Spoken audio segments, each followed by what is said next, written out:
Hello dear students.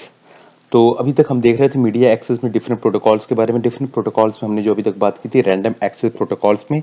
Random access में जिसे contention method भी कहा जाता है, उसमें हमने 3 प्रोटोकॉल्स अभी तक देख लिए थे, जिसमें पहला अलोहा था, सीएसएमए था एंड देन सीएसएमए सीडी था। तो एक बार जल्दी से रिकैप कर लेते हैं कि अच्छा अलोहा में क्या होता है, सीएसएमए और सीएसएमए सीडी में क्या-क्या आपका प्रोसीजर था। तो रैंडम एक्सेस को मैंने जैसे बताया था कंटेंशन मेथड होता है, जिसमें आपको किसी भी स्टेशन को ट्रांसमिट या न ट्रांसमिट करने की कोई परमिशन ऐसी नहीं होती है, कोई किसी को टेक ओवर नहीं कर सकता है। बट जिसके पास फ्रेम होता है उसको उसको अपने फ्रेम को एक प्रोसीजर के जरिए क्या करता है, वो किसी शेयर्ड चैनल पे डेटा को ट्रांसमिट कर सकता है। तो डिफरेंट जो इसके मेथड्स हैं, उन मेथड्स को हमने डिस्कस करें, that is ALOHA, CSMA, CSMA CD, then CSMA and CA. तो हमने देखा था अलोहा में, हमने देखा था कि दैट इज अलोहा का सिंपल सा कॉन्सेप्ट होता है, जैसे हम प्योर अलोहा भी कहते हैं कि if any station having a frame to send then it can send the data. तो जैसे ही वो अपने फ्रेम को ट्रांसमिट करता है, क्योंकि शेयर्ड चैनल है, तो उस शेयर्ड चैनल पे जो दूसरे भी स्टेशन होंगे, हो सकता है कि एट अ टाइम वो भी अपने डेटा को ट्रांसमिट कर रहे हैं। तो हो सकता है कि अगर अगर एक भी बिट, अगर जैसे आप इसमें देख सकते हैं दैट इज इसका अगर फर्स्ट बिट स्टेशन वन के लास्ट एक बिट से भी अगर कोलाइड हो जाता है, देन कॉलिजन अकर होता है। जैसे ही कॉलिजन अकर होता है, then station need to retransmit the frame. तो ये एक छोटा सा प्रोसीजर है प्योर अलोहा प्रोटोकॉल। तो आप देख सकते हैं जो कॉन्सेप्ट आपको एल्गोरिथम बताया गया है, उसी के बारे में से एक छोटा सा डिस्कशन है। नाउ फिर हमने देखा था कि दैट इज प्योर अलोहा में भी एक आपने प्योर अलोहा में आपने जो वनडेबल टाइम होता है, दैट इज वनडेबल टाइम क्या होता है कि आप अगर जो कॉलिजन हो रहा है, कॉलिजन को कैसे अवॉइड कर सकते हो। तो कॉलिजन अवॉइड करने के लिए सिंपल सा है कि दैट इज जो फ्रेम ट्रांसमिशन टाइम होती है, दैट इज टीएफआर की वैल्यू होती है। अगर ट्वाइस टीएफआर से, अगर ट्वाइस टीएफआर के अंदर अगर आपको कोई भी स्टेशन डेटा सेंड नहीं करता करेगा, देन आपको क्या करते हो, कोलाइजन को अवॉइड कर सकते हो। दैट इज अगर अगर आपके पास वनडेबल टाइम की वैल्यू 2 सेकंड है, तो इससे बिफोर 1 सेकंड, दैट इज कोई अगर स्टेशन ट्रांसमिट कर रहा है तो इससे before 1 second and after 1 second किसी भी स्टेशन को डेटा करने की जरूरत नहीं है। अगर वो नहीं करेगा then there be no any collision. तो प्योर अलोहा में जो आपका क्या नाम है, जो आपका वनडेबल टाइम था, that is twice of the frame transmission time था। वहीं प्रे फ्रेम जो आपका प्योर अलोहा था, उसको थोड़ा सा मॉडिफाई करके स्लॉटेड अलोहा का कॉन्सेप्ट है। स्लॉटेड अलोहा में क्या होता है, दैट इज जो चैनल होता है, चैनल को आप एक टाइम स्लॉट्स में क्या करते हो, डिवाइड कर देते हो। तो जैसे ही आप किसी स्टेशन के लिए एक स्लॉट जैसे ही शुरू होगा, उस स्लॉट के शुरू होते ही उस स्टेशन को डेटा ट्रांसमिट करना होगा। अगर उस ये भी हो सकता है पॉसिबिलिटी की, हो सकता है जैसे ही कोई टाइम स्लॉट शुरू हो रहा है, उसमें दो स्टेशन बैठे हैं और दोनों स्टेशन ने एक साथ डेटा ट्रांसमिट कर दिया, तो उनका भी क्या हो जाएगा, कॉलिजन हो जाएगा। तो आप देख सकते हैं यहाँ पे भी उनका कॉलिजन अकर हो सकता है। But the concept in the slotted ALOHA that is you are having a slotted time period, and within that time period you'll have to transmit your data. So in this we find that जो frame transmission time था जो आपका pure ALOHA में था, उसमें twice of the TFR था। But इसमें जो आपकी उसकी वैल्यू थी उसको रिड्यूस करके टीएफआर हो गया, क्योंकि एक ये फ्रेम की जितनी साइज होगी उतनी ही साइज तक किसी को डेटा ट्रांसमिट नहीं करना है। और उसमें क्या था, ट्वाइस ऑफ टीएफआर था, ना पहले कर सकते ना बाद में कर सके। तो ये थोड़ा सा इंप्रूवमेंट हुआ आपके स्लॉटेड अलोहा में। तो हम देख सकते हैं कि यहाँ पे वनेबल टाइम जो थी सॉल्यूटेड अलोहा में रिड्यूस हो गई थी आपकी टीएफआर से। और एक बार जल्दी से बात कर लेते हैं सीएसएमए के, that is carrier sense multiple access. तो करियर सेंस मल्टीपल एक्सेस का बेसिक कॉन्सेप्ट है that is station first listen to the medium and then transmit the data. So transmit the data before listen the channel before sending। तो उससे पहले आप कुछ नहीं कर सकते हैं। तो that is this is the basic concept of the carrier sense multiple access. तो करियर सेंस मल्टीपल एक्सेस में आपको देख सकते हैं कि इसकी पॉसिबिलिटी ऑफ कॉलिजन एग्जिस्ट करती है because of the propagation delay होने की वजह से। बिकॉज जब कोई स्टेशन फ्रेम को सेंड करता है तो एक समय लेता है वो उसके फर्स्ट बिट को सारे स्टेशन तक पहुंचने में, उस चैनल के, तो उस चैनल के सारे स्टेशन तक पहुंचने में फर्स्ट बिट को कुछ ना कुछ समय लगता है, जिसे हम क्या कहते हैं, प्रोपोगेशन डिले कहते हैं। सो उस प्रोपोगेशन डिले की वजह से क्या होता है, आपका जो कॉलेजेस में अकर होता है, because it might be possible that कि जैसे ही अगर आप देख सकते हैं कि यहाँ पे टी1 आपने देखा था कि इस टी1 वैल्यू पे क्या होता है कि अभी इसने टी1 टाइम पे डेटा को ट्रांसमिट किया था, और इसने क्या किया था, टी2 टाइम पे टी2 की वैल्यू क्या थी, ग्रेटर देन टी1 थी, तो इसने डेटा को ट्रांसमिट किया। तो आप देख सकते हैं जब टी1 ने डेटा को ट्रांसमिट किया था, तो इस डेटा को ए से सी तक पहुंचने में आपको काफी समय लग गया था। वो जाके यहाँ, मतलब सॉरी, आपको देख सकते हैं यहाँ पे जाके सी को पता चलता है कि अच्छा ए ने अपनी फ्रेम के फर्स्ट बिट को ट्रांसमिट किया था। वहीं ए को जो था, ए को सेंस करने में क्या हो गया, उसको भी टाइम लग गया, बिकॉज़ यहाँ से उसने जब डेटा को ट्रांसमिट किया तो पहुँचते-पहुँचते उसको भी यहाँ पे आपको एक समय लग गया।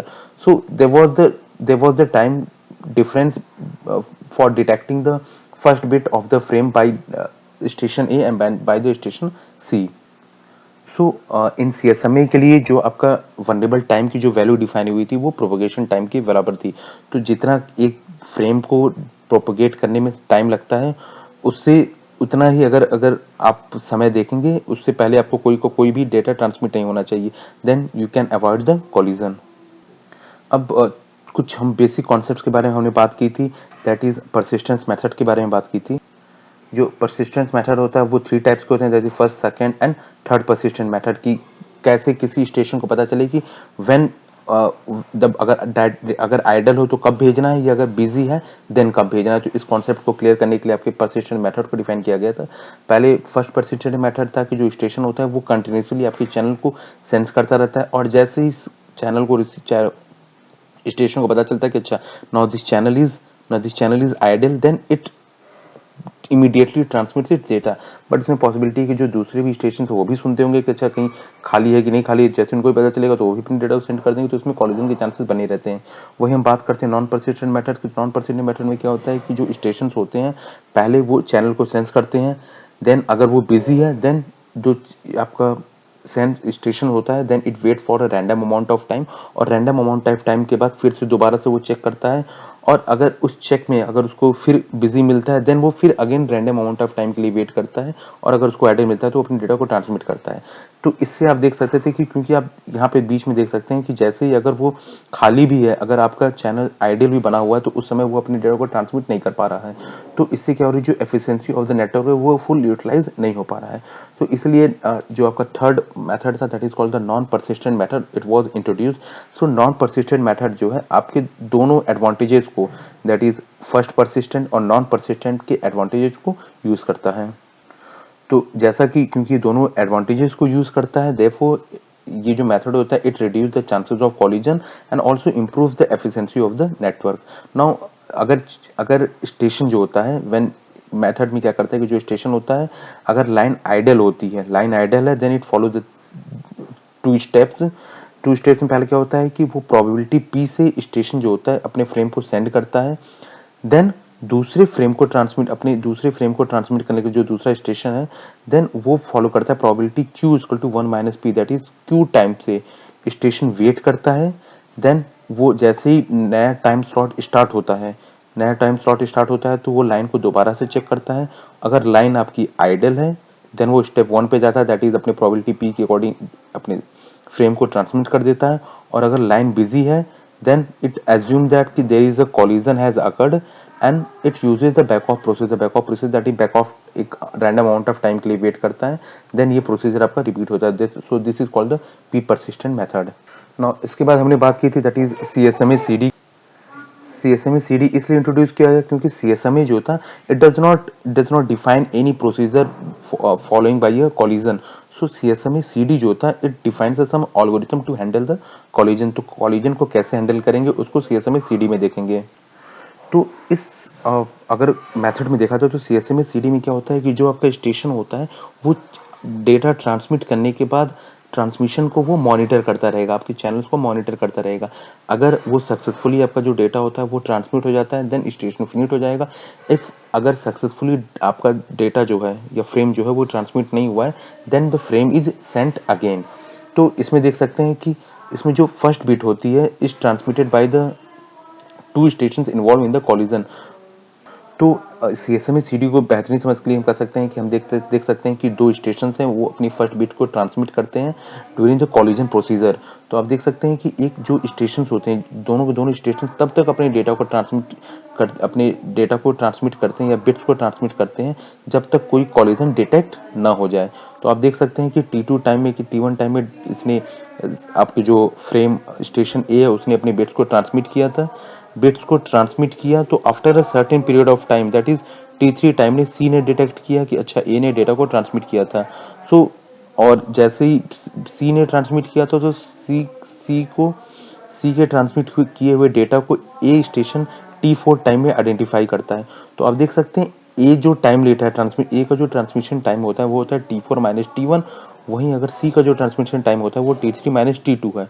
तो अगर आपका जो डेटा ट्रांसमिट आप जो कर रहे हैं, जो डेटा ट्रांसमिशन का अगर समय है, तो वो अगर एक फॉर्मूले के तहत अगर हम डिफाइन कर लें, that is length of any frame which is divided by the bit rate. Bit rate की आप कितनी स्पीड से डेटा को ट्रांसमिट कर रहे हैं और आपकी फ्रेम की लेंथ कितनी है, तो फ्रेम की length divided by the bit rate will gives you the amount of time, will give you the amount of time. So within this time any station must not send any frames, so that it can identify, so that it can identify the date it bits from the other stations. तो basic आपने देख लिया कि during this time that is T3 minus T2 और T4 minus T1 के इस duration में कोई भी आपका जो अलग से जो स्टेशन है उनको फ्रेम्स ट्रांसमिट नहीं करना है। तो इसमें एक कॉन्सेप्ट होता है आपका मिनिमम फ्रेम साइज के बारे में मैंने आपको थोड़ा सा बताया था। मिनिमम फ्रेम साइज ये आपको डिफाइन करता है कि क्योंकि CSMA CD में जो आपकी रिस्ट्रिक्शन फ्रेम साइज की होती है, क्योंकि अगर लास्ट बिट आपके एक फ्रेम की वो कंप्लीटली ट्रांसमिट हो जाए और उस समय अगर आपने डिटेक्टर या अगर स्टेशन ने कॉलिजन को डिटेक्ट नहीं किया, then you will not able to identify the collision. So when when any station is transmitting its last bit, जब वो अपने लास्ट बिट को ट्रांसमिट कर रहा हो किसी फ्रेम को, तो उस समय तक उसे कॉलिजन को डिटेक्ट कर लेना चाहिए, क्योंकि जैसे ही वो कॉलिजन डिटेक्ट कर लेगा देन वो क्या करेगा, अपने ट्रांसमिशन को रोक देगा और दोबारा से वो अपने फ्रेम्स को क्या करेगा, रीट्रांसमिट करेगा। क्योंकि जैसे अगर पूरे का पूरा अगर डेटा ट्रांसमिट हो जाएगा तो जो स्टेशन होगा वो एक भी कॉपी, दैट इज जो कॉपी ऑफ द फ्रेम होगा वो अपने पास रखेगा नहीं और वो चैनल को भी क्या करेगा, मॉनिटर नहीं करेगा, जिसकी वजह से वो कॉलिजन डिटेक्ट नहीं कर पाएगा। इसीलिए इसमें जो ट्रांसमिशन फ्रेम टाइम होती है, आपको कॉलिजन डिटेक्शन के लिए ट्रांसमिशन फ्रेम टाइम जो होनी चाहिए कि वो होनी चाहिए 2 times of the maximum propagation time. तो एक अगर कोई स्टेशन है उसको मैक्सिमम जो डेटा ट्रांसमिट करने का समय होना चाहिए, यही सबसे इंपॉर्टेंट है आपकी, कि एक स्टेशन कब तक डेटा ट्रांसमिट करे कि उसे आइडेंटिफाई हो जाए कि अच्छा कोई डिटेक्ट कोई कॉलिजन अगर हुआ है, तो जो उसका समय होता है वो twice of the propagation time होना चाहिए। तो एक स्टेशन कम से कम twice of the propagation time तक अपने डेटा को, अपने बिट्स को ट्रांसमिट करता रहे, क्योंकि अगर कोई भी कॉलिजन होगा तो during this period it will identify और it will detect the collision and the station will stop its transmission and retransmit its frame by keeping its copy। तो जो अभी तक हमने उन्होंने प्रोसीजर देखा कि CSMA CD और अलोहा प्रोटोकॉल था, तो उन दोनों के बीच में कुछ डिफरेंस है। तो फर्स्ट डिफरेंस जो अलोहा का CSMA CD से है कि जो अलोहा का होता है वो यूज करता है परसिस्टेंट मेथड को, जबकि परसिस्टेंट मेथड को वो चैनल को सेंस करता रहता है and when it find the channel is idle then it transmits the data. Persistent method में आपने देखा कि नॉन परसिस्टेंट, फर्स्ट परसिस्टेंट और प्री परसिस्टेंट मेथड था। दूसरा जो डिफरेंस होता है कि दैट इज फ्रेम ट्रांसमिशन।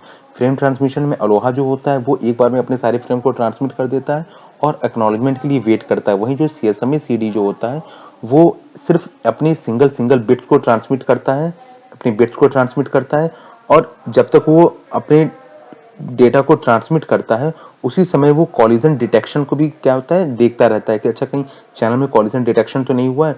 तो ट्रांसमिशन एंड कॉलिजन डिटेक्शन जो होता है वो कॉन्टिन्यूअस प्रोसेस होता है आपके CSMA में। दैट इज CSMA जो होता है वो अपने पूरे के पूरे फ्रेम को एक बार में ट्रांसमिट नहीं करता है और वो क्या करता है, कॉलिजन को चेक करता रहता है।